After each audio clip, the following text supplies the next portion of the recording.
Hello everyone. Electricity chapter में अभी तक हमने करंट के बारे में डिस्कस कर लिया था। करंट के बारे में हम देखा था कि करंट इक्वल टू होता है क्यू अपॉन टी। और उसके उसी में हमने चार्ज के बारे में काफ़ी चीज़ें डिस्कस कर ली थी। आज हम देखेंगे पोटेंशियल डिफरेंस के बारे में। पोटेंशियल डिफरेंस होता क्या है, फिर पोटेंशियल डिफरेंस के बाद हम देखेंगे इलेक्ट्रिक सर्किट क्या होता है। तो सबसे पहले रिवीजन टाइम। हमने क्या क्या चीज़ें डिस्कस कर ली थी। हमने चार्ज के बारे में डिस्कस कर दिया था, चार्ज कितने टाइप के होते हैं, पॉजिटिव नेगेटिव चार्ज, ये सारी चीज़ें डिस्कस कर दी थी। और उसके बाद हमने एक फार्मूला देखा था, Q equal to N E. N होता है आपका नंबर ऑफ इलेक्ट्रॉन। और उसी में हमने ये पढ़ा था कि वन इलेक्ट्रॉन कंटेन 1.6 इंटू 10 की पावर माइनस 19 कूलम। तो फार्मूला काफ़ी इंपॉर्टेंट था। फिर हमने उसी फार्मूले के बेसिस में कुछ न्यूमेरिकल्स किए थे। आफ्टर दैट हमने देखा था करंट क्या होता है। करंट की यूनिट होती है एम्पियर। करंट को हम रिप्रेजेंट करते हैं I equal to Q upon T. इसी में हमने ये देखा था कि करंट का जो डायरेक्शन होता है वो अपोजिट होता है इलेक्ट्रॉन की। मीन्स अगर इलेक्ट्रॉन इस डायरेक्शन में फ्लो कर रहे होंगे तो करंट उसके अपोजिट डायरेक्शन में फ्लो होगा। ये कन्वेंशनल डायरेक्शन था करंट का।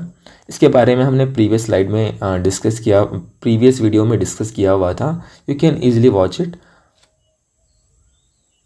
फिर हमने न्यूमेरिकल किए थे करंट के ऊपर। और आज हम स्टार्ट करने वाले हैं potential difference. So potential difference होता क्या है। तो सबसे पहले पोटेंशियल डिफरेंस की डेफिनेशन देख लेते हैं। Potential difference between two point is amount of work done required to move a unit charge from one point to another. अब इसका मतलब क्या है, लेट्स सपोज ये एक ए पॉइंट है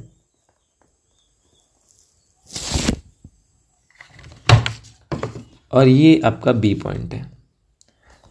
ए पॉइंट में एक कोई चार्ज है, क्यू अमाउंट का चार्ज है। हमें क्यू अमाउंट के चार्ज को इस पॉइंट से लेकर इस बी पॉइंट तक मूव करने के लिए जितना काम मीन्स वर्क डन लगेगा, that concept is known as potential difference.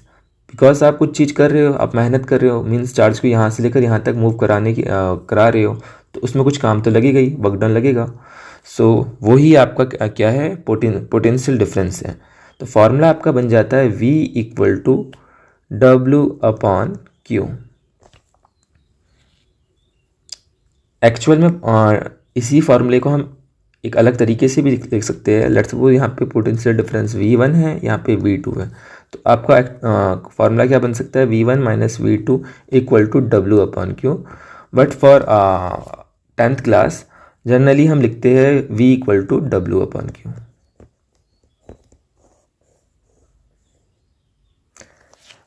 अब हम जब भी हम फार्मूला लिखते हैं तो उसमें हमें ये देखना पड़ता है कि W किसको रिप्रेजेंट कर रहा है। तो W is a work done, और वर्क डन की यूनिट होती है जूल। Q होता है आपका चार्जेस, उसकी यूनिट होती है कूलम। V होता है आपका पोटेंशियल डिफरेंस, उसकी यूनिट होती है वोल्ट। तो हमारा फार्मूला बना V equal to W upon Q. तो जब भी हमारे पास फार्मूला आता है हम क्या करते हैं, न्यूमेरिकल। तो अब हम आ जाते हैं न्यूमेरिकल की तरफ। तो न्यूमेरिकल कह रहा है आपसे कि calculate the amount of work done by a cell when 20 coulomb of charge is moved through a potential difference of 3 volt. जब भी हम न्यूमेरिकल करते हैं तो उसे स्टेप में करना पड़ता है। तो पहली स्टेप क्या होती है, गिवन हमें क्या दे रखा है, हमें दे रखा है गिवन चार्ज के बारे में। तो चार्ज कितना है, 20 coulomb is move through a potential difference. Potential difference कितना है, V है आपका 3 वोल्ट। और हमें बताना क्या है, हमें वर्क डन बताना है, W बताना है। W हमें पता नहीं है, वर्क डन की यूनिट क्या होती है, जूल, ये हमें पता है। तो हम अब फार्मूला अप्लाई करेंगे। फार्मूला आपका होता है V equal to W upon Q.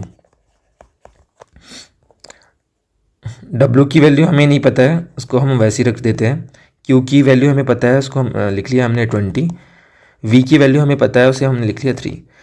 20 यहाँ पे डिवाइड में है, यहाँ किस में जाएगा, मल्टीप्लाई में। तो आपकी वैल्यू कितनी हो जाएगी W की, 3 इंटू 20, जो हो जाएगी 3 टू जा 60 जूल। और this is your answer. This type of numerical is quite easy. इसमें होता ये है कि लेट्स सपोज ये आपका फार्मूला है, इसमें है ना आपको दो वैल्यू दे रखी होगी। फॉर एग्जांपल के लिए इसमें आपको ये वैल्यू दे रखी थी और ये वाली वैल्यू दे रखी थी, ये अननोन था। मीन्स टू वैल्यूज आपको दे रखी होगी, आपको कोई थर्ड वैल्यू फाइंड करनी होगी। ऐसे टाइप के आप न्यूमेरिकल कर सकते हो, काफ़ी ईजी है, हमने प्रैक्टिस भी कर ली है। अब इसके बाद हम आते हैं नेक्स्ट टॉपिक की तरफ, जो है आपका इलेक्ट्रिक सर्किट।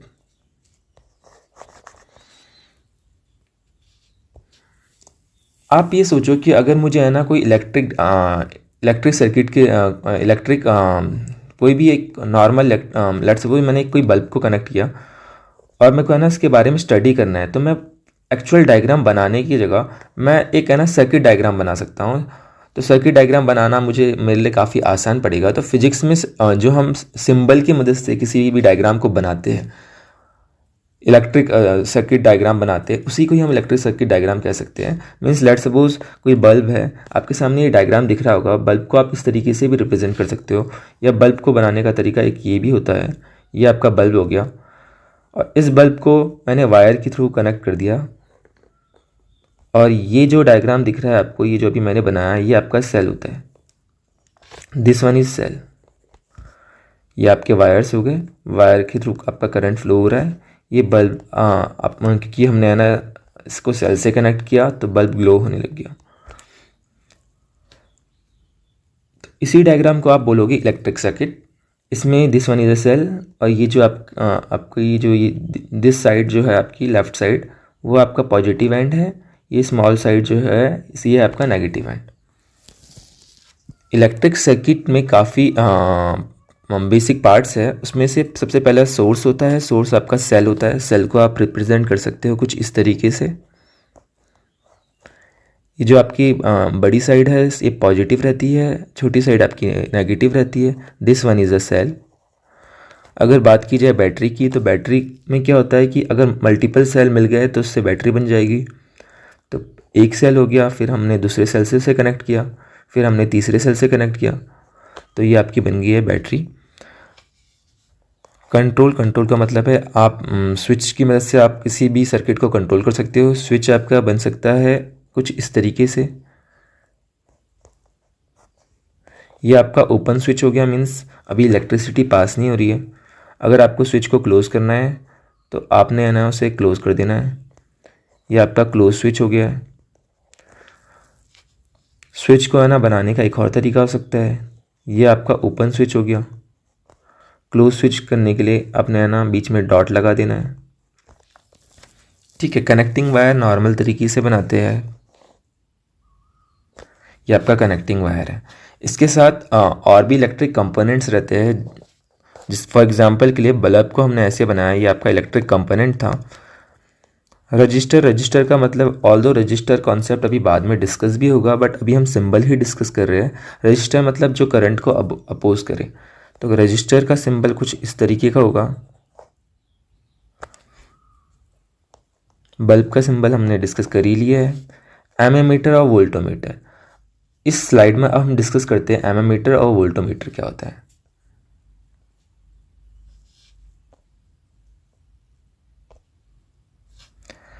ओके, तो अभी तक हमने डिस्कस किया था आई क्या होता है। I is a current. कोई डिवाइस होगी जो करंट मेज़र कर रही होगी, तो करंट को मेज़र करने के लिए डिवाइस हम यूज़ करते हैं, वो होता है आपका एमीमीटर। एमीटर भी हम इसे कहते हैं। इसका सिंबल कुछ इस तरीके से होता है। ये आपका पॉजिटिव एंड हो गया, ये नेगेटिव एंड हो गया। और एमीटर में आप एक चीज़ नोटिस करना, इसको हमेशा हम कनेक्ट करते हैं सीरीज़ में कनेक्ट करना होता है। फॉर एग्जांपल के लिए लेट्स सपोज मैंने कोई इलेक्ट्रिक सर्किट डायग्राम बनाया। ये आपका इलेक्ट्रिक सर्किट डायग्राम हो गया, और यहाँ पे कोई मैंने बल्ब कनेक्ट किया। अब मुझे इस बल्ब में कितना करंट फ्लो हो रहा है ये अगर पता करना है, तो मुझे एमीमीटर को सीरीज़ में कनेक्ट करना पड़ेगा। मीन्स एक ही लाइन में कनेक्ट करना पड़ेगा।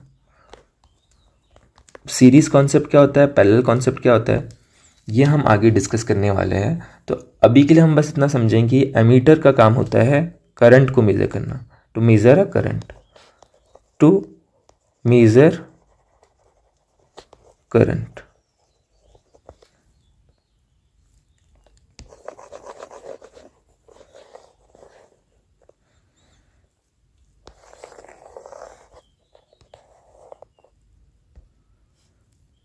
ओके, अब हम देखेंगे वोल्टोमीटर। वोल्टोमीटर का काम होता है, अगर एमीटर करंट मेज़र कर रहा है, वोल्टोमीटर वोल्टेज मेज़र करेगा। इसका काम होता है मेज़र वोल्टेज। इसका डायग्राम आपका लिटिल बिट एमीटर की तरह ही होता है, बस बीच में आपको वी लिखना होता है और इसको हमेशा कनेक्ट करते हैं पैरेलल में, connected in parallel. For example के लिए यहाँ पे हमने एक कोई नॉर्मल इलेक्ट्रिक सर्किट डायग्राम बनाया।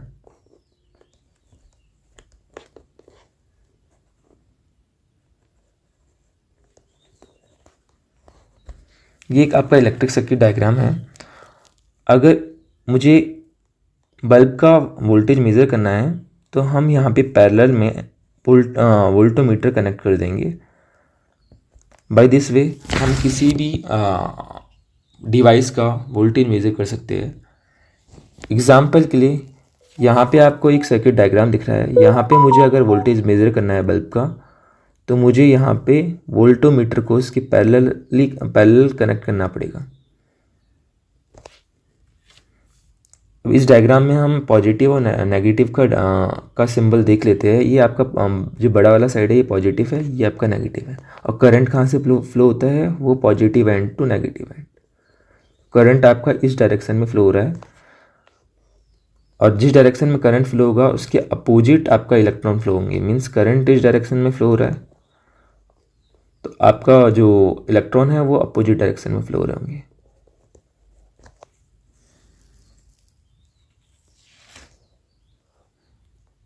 अब इलेक्ट्रिक सर्किट में हम वेरियस कंपोनेंट्स के बारे में डिस्कस कर लेते हैं। सेल जो अभी हमने डिस्कस किया, नॉर्मल सेल बनता है आपका कुछ इस तरीके से।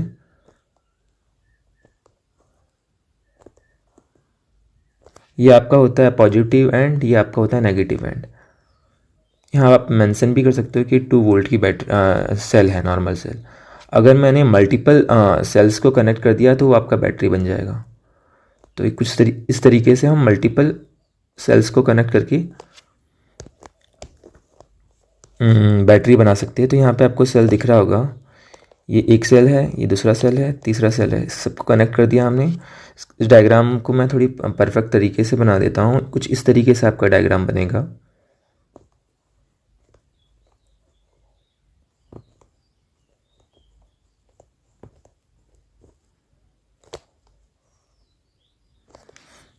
ये आपका बन गया बैटरी।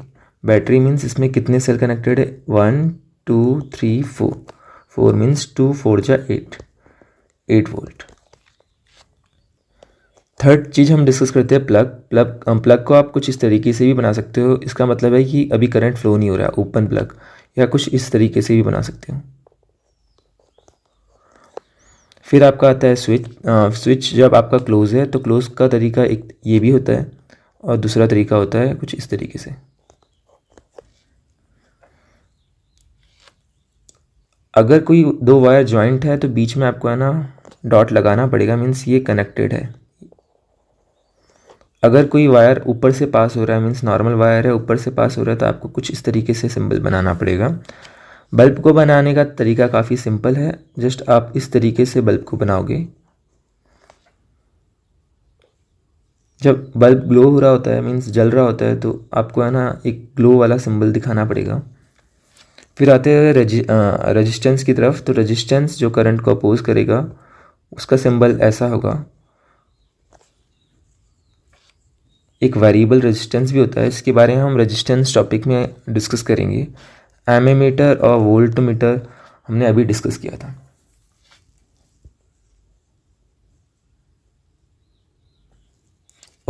ओके, एक हम क्वेश्चन कर लेते हैं न्यूमेरिकल टाइम।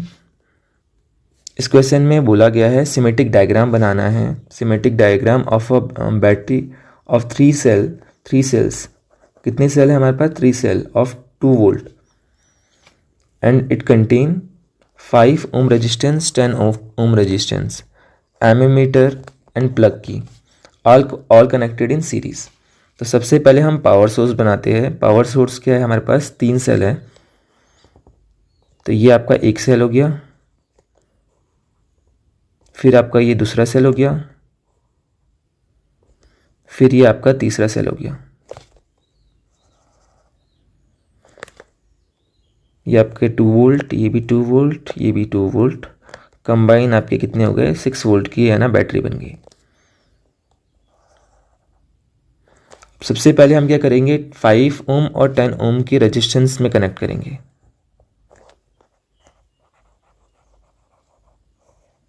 ये आपका हो गया 5 ओम का रेजिस्टेंस, और सारी चीज़ों को हमें सीरीज़ में कनेक्ट करना है। तो सेकंड आपका रेजिस्टेंस होगा 10 ओम का रेजिस्टेंस। फिर हमें एमीटर कनेक्ट करना है। तो एमीटर को बनाने के लिए नॉर्मल एमीटर बनाएंगे। ये आपका प्लस एंड हो गया, ये आपका नेगेटिव एंड हो गया। और उसके बाद हमें एक प्लग की बनाना है। प्लग की को भी बना देते हैं हम। ये आपका नॉर्मल प्लग की हो गया। और अभी के लिए हम जैसे ही इसे बंद करेंगे तो करंट आपका फ्लो होने लगेगा। तो हम इसको क्लोज कर देते हैं। Now current is flowing. ये आपका डायग्राम हो गया, सिमेट्रिक डायग्राम हो गया या इलेक्ट्रिक सर्किट डायग्राम हो गया।